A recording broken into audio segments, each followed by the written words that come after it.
Hello everybody, welcome to my channel Deepika Prajapati. आज हम discuss करने वाले हैं multiple choice questions about NMA subject. हमारा एनएमए सब्जेक्ट का कोड है 3360703। सो आज हम डिस्कस करने वाले हैं most IMP MCQs about NMA, जो हमारी जीटीयू समर एग्जामिनेशन 2021 में जो ऑनलाइन एमसीक्यू टाइप मोड में कंडक्ट होने वाली है, इसके लिए बहुत ही इम्पोर्टेंट है। सो यहाँ पे हमारा फर्स्ट एमसीक्यूज है, व्हाट इज़ डायरेक्टरी। इसका मीनिंग है डायरेक्टरी क्या है। यहाँ पे हमें 4 ऑप्शन दिए गए हैं। Option A, directory is combination of multiple data. Option B, directory is a collection of object. Option C, directory is a file that act as a folder for other files. And option D, directory is including many software. So इसका right answer है option number C, directory is a file that act as a folder for other files. Okay, next second MCQ है, blanks begin at the root and follow the path down to the specified file. इसका meaning है कि ऐसा कौन सा path name है जो उसके रूट से स्टार्ट होता है, और फॉलो डाउन इसका मीनिंग है एंड तक स्पेसिफाइड फाइल के साथ फॉलो होता है। सो यहाँ पे ऑप्शन दिए हुए हैं relative path name, obsolete path name, stand alone name and option D all of above. इसका राइट आंसर है option B, obsolete path name. Okay, then third MCQ है, which directory implementation is used in most operating system.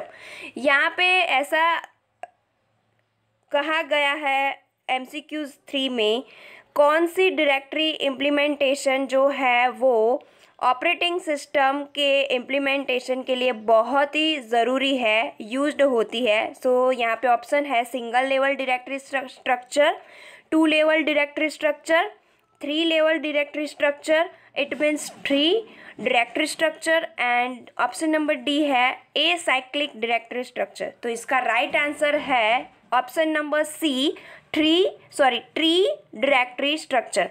यहाँ पे tree दिया हुआ है, 3 नहीं है, सॉरी मेरे से मिस्टेक हो चुकी है। सो यहाँ पे राइट आंसर है tree directory structure is the right answer of MCQs number 3। Okay, then fourth MCQ है, a tree structured file directory system. Option A, allow easy storage and retrieval of file names. Option B is a much debated unnecessary features. Option C is not essential when we have millions of file. And option D, none of above. So इसका right answer है, हमारी जो tree structure file directory system है वो easy तरह से store होने के लिए अलाउ करती है, एंड हमारा जो फाइल नेम्स है वो भी इजी तरह से रिट्राइव करती है। सो इसका राइट आंसर है option number A, allows easy storage and retrieval of file names.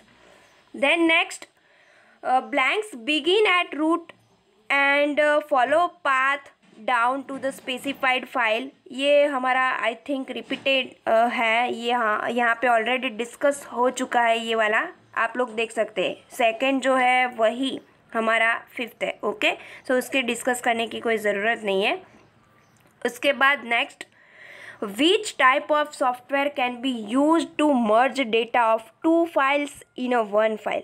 यहाँ पे ऐसा कहा है कि कौन सा सॉफ्टवेयर है जिसको हम डेटा जो है 2 फाइल्स में वो मर्ज करके एक ही फाइल में कन्वर्ट कर सकते हैं।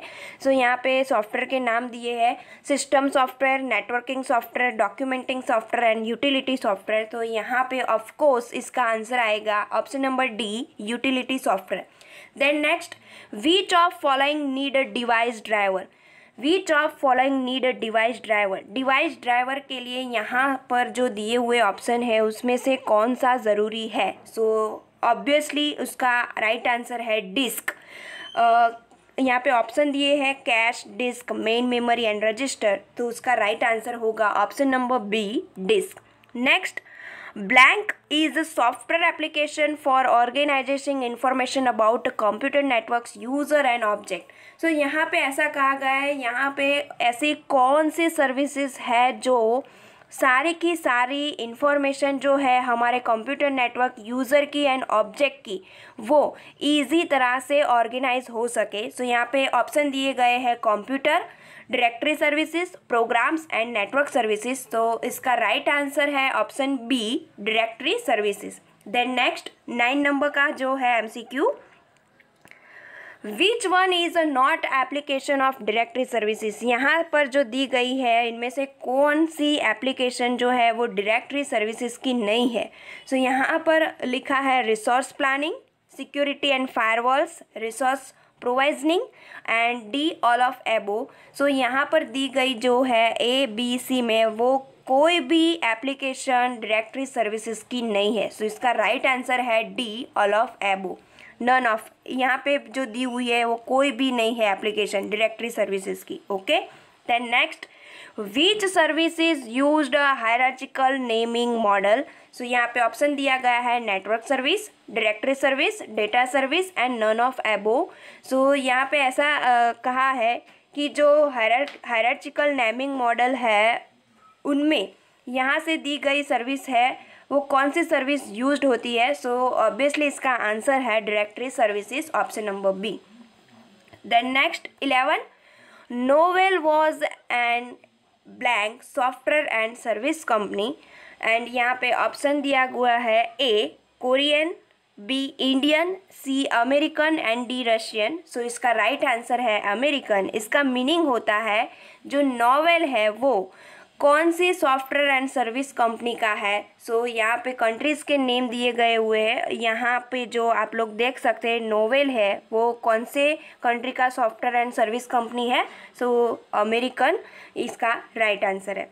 उसके बाद 12, what is the full form of NOS. So NOS का फुल फॉर्म है नेटवर्क ऑपरेटिंग सिस्टम. मैंने वीडियो लेक्चर सीरीज़ में भी कई बार आप लोगों को NOS है, LDAP है, ISDN है, कई सारे जो है फुल फॉर्म वो आप लोगों को स्टडी कराए हैं मैंने वीडियो लेक्चर में. सो यहाँ पे फिर से आ गया है what is the full form of NOS. So NOS का फुल फॉर्म है नेटवर्क ऑपरेटिंग सिस्टम. उसके बाद है in which year Novell directory services was innovated. So आप लोगों को ये जो यहाँ पे ईयर दिए हुए ये साल दी गई है वो आप लोगों को रिमेंबर करनी है. नोवेल डायरेक्टरी सर्विसेज है वो 1994. इसका मीनिंग है 1994 में फाउंड आउट किया गया था नोवेल डायरेक्टरी सर्विसेज को. वो 1994 में इनोवेटेड हुई थी. ओके. उसके बाद in which platform Novell directory services can be installed. आप लोग जो ये नोवेल डायरेक्टरी सर्विस है वो कौन कौन से सिस्टम में इंस्टॉल कर सकते हो, कौन कौन से प्लेटफॉर्म में आप लोग इंस्टॉल कर सकते हो. तो यहाँ पे प्लेटफॉर्म्स दिए गए हैं Windows NT, Sun Micro System, IBM's operating system 390. So ये सारे के सारे जो प्लेटफॉर्म है वहाँ पे हम नोवेल डायरेक्टरी सर्विस है उसी जगह हम इंस्टॉल कर सकते हैं. सो इसका राइट आंसर है option number D, all of above. Okay.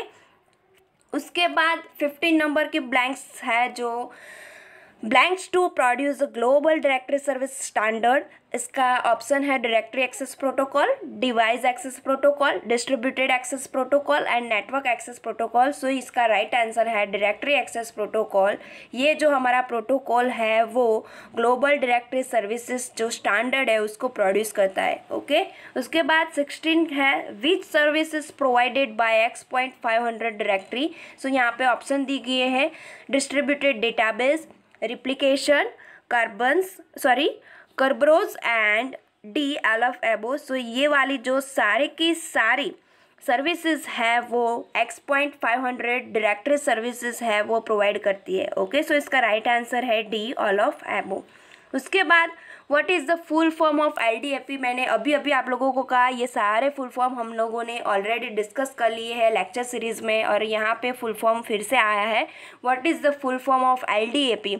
उसका फुल फॉर्म है L stands for light weight, D stands for directory, A stands for access and P stands for protocol. So LDAP it means that light weight directory access protocol. उसके बाद है a blank, the group is group that contains same user as an OU organizational unit। OU it means organizational unit, तो उसका यहाँ पे right answer है shadow. उसके बाद 19 नंबर जो MCQs है वो ACL stands for access control list, is it true या फॉल्स? तो ऑब्वियसली इज इट ट्रू, इसका राइट आंसर है true, ACL stands for access control list. उसके बाद है 20 नंबर का जो MCQ, how do you create a group by using active directory users and computers snap in. So यहाँ पे ऑप्शन दिए गए हैं, उनमें से राइट आंसर जो है right click the OU in find which you want to create a group, then select new and choose your group. Okay, so ये वाला जो है वो हम जो active directory user and computer snapping में जो नया ग्रुप क्रिएट करना चाहते हैं उसके स्टेप्स है। सो आप लोगों को पहले OU जो है ऑर्गेनाइजेशनल यूनिट, वहाँ जाके राइट क्लिक करना है, फाइंड आउट करना है कौन सा ग्रुप क्रिएट करना है, आपको सिलेक्ट करना है और ग्रुप को चूज़ करना है। ओके, सो ये वाला राइट आंसर है option number B. Find what is a forest. Forest क्या है? तो मैंने आप लोगों को फॉरेस्ट, ट्री एंड रूट का भी कंसेप्ट अच्छी तरह से लेक्चर सीरीज में अंडरस्टैंड करवाया था। सो उसका राइट आंसर है फॉरेस्ट क्या है? It is nothing but collection of every object, attribute syntax in the active directory. Okay, so उसका राइट आंसर है बी। उसके बाद 22 नंबर का जो MCQs है वो find what do domain controller do. जो डोमेन कंट्रोलर है वो क्या फाइंड आउट करता है? Find what do domain controller do. So उसका राइट आंसर है store database, maintain policies, provide the authentication of domain logons. Okay, उसके बाद 23 नंबर का जो MCQ है, active directory rights management services is design to give complete control of all document store in RMS enabled application, is it true? So ये वाला जो sentence है वो ट्रू नहीं है, बिकॉज ये हमें ये कह रहा है कि एक्टिव डायरेक्टरी जो राइट्स मैनेजमेंट सर्विसेज है वो हमें complete control of all document जो RMS जो होता है हमारा डेटाबेस एप्लीकेशन वहाँ पे स्टोर करने के लिए डिज़ाइन करता है। सो ये वाला जो है वो एलिजिबल नहीं है हमारी एक्टिव डायरेक्टरी के लिए। सो ये सेंटेंस फॉल्स है। ओके, उसके बाद 24 नंबर का जो है वो Active Directory is a technology created by blanks that provides a variety of network services including Microsoft. Okay? उसके बाद 25 नंबर का जो है the domain names are always read from node up to the root। ये always आप लोगों को remain करना है, जो हमारा डोमेन नेम है वो कहाँ से रीड होना स्टार्ट होता है? सो नोड अप से लेके रूट तक। Okay, so node up not node down. Once again, domain names कहाँ से रीड होना स्टार्ट होता है? नोड अप से लेके रूट तक। ओके, सो उसका राइट आंसर है ऑप्शन नंबर ए। उसके बाद है the generic domains for a specifying and organization type are. A में दिया हुआ है 6, बी में है 8, उसके बाद सी में 10 एंड डी में 14। सो उसका राइट आंसर है 14। यहाँ पे कहा है कि जो जेनरिक डोमेन है उसका ऑर्गेनाइजेशनल टाइप नंबर कौन सा है? सो उसका टाइप नंबर है 14। ओके, उसके बाद यहाँ पे दिया हुआ है एक डोमेन नेम, आप लोगों को फाइंड आउट करना है ये कौन सा डोमेन है। सो यहाँ पे लिखा है a domain name hello.customer.info। So ये हमारा जेनरिक डोमेन है। Okay, then how many types of object? So 3 types of object आते हैं। उसके बाद container object can be categorize in 2 objects. आप लोगों को पता है हम लोगों ने ऑब्जेक्ट्स ऑलरेडी स्टडी किए थे एक्टिव डायरेक्टरी में, container object and leaf object. तो आप लोगों को पता है जो कंटेनर ऑब्जेक्ट है वो भी 2 ऑब्जेक्ट्स में कैटेगराइज होते हैं। ओके, उसके बाद जो ये हमारा 30 नंबर का MCQs है, domain are categorize in how many domains. तो सिंगल डोमेन भी हो सकता है, मास्टर डोमेन भी हो सकता है, मल्टीपल मास्टर डोमेन भी हो सकता है। सो यहाँ पर दिए हुए जो सारे के सारे डोमेन है वो कैटेगराइज ऑफ मेन डोमेन है। सो उसका राइट आंसर है डी, ऑल ऑफ देम। सो ये हमारा पार्ट 1 का 30 MCQs है। इसके बाद 31 से हम नेक्स्ट पार्ट 2 में अगला जो आएगा वहाँ पे हम अब देखेंगे। सो आई होप आप लोगों को ये सारे के सारे MCQs अच्छी तरह से अंडरस्टैंड हो गए होंगे। सो आप लोगों को यदि ये अच्छा लगता है अंडरस्टैंड हो जाता है इजी तरह से। सो आप लोग अपने फ्रेंड सर्कल में जो डिप्लोमा कंप्यूटर इंजीनियरिंग स्टडी कर रहे हैं वहाँ पर भी आप लोग ये मेरा जो वीडियोस है वो शेयर कर सकते हैं। सो ओके, वंस अगेन आप लोगों को ये जो 30 MCQs है वो अच्छी तरह से अंडरस्टैंड हो गया होगा। So once again thanks to all of you, to my students. Okay, so अब हम नेक्स्ट वीडियो लेक्चर सीरीज़ में मिलते हैं 31 कंटिन्यू करके। सो अब हम नेक्स्ट वीडियो लेक्चर सीरीज़ में मिलेंगे। Okay, so take care all of you, bye bye.